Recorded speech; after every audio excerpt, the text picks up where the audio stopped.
जगन्नाथपुरी के एक भक्त की कथा है। एक भक्त था, उसके स्वप्न में जगन्नाथ जी आते थे।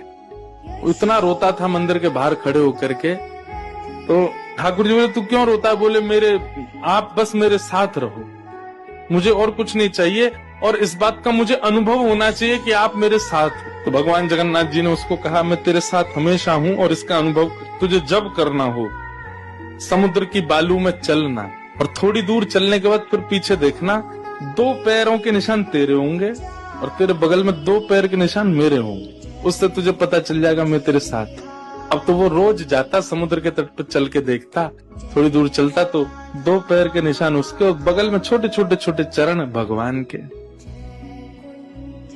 इतना प्रसन्न रहता था। लेकिन ये उसके घर में कोई घटना घटी, माता जी का देहावसन हो गया, बहुत कष्ट में आ गया, इतना पीड़ा में आ गया, रोने लगा, विलखने लगा अपनी माँ के जाने के भाव से।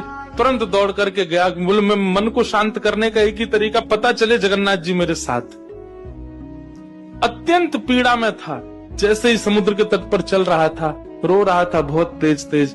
पीछे मुड़ करके उसने देखा तो 2 ही पैरों के चिन्ह थे। जगन्नाथ मंदिर के बाहर जाकर बोला, मैं समझ गया, मेरी माँ का देहावसन इसलिए हुआ क्योंकि आप मुझे छोड़ के चले गए हो।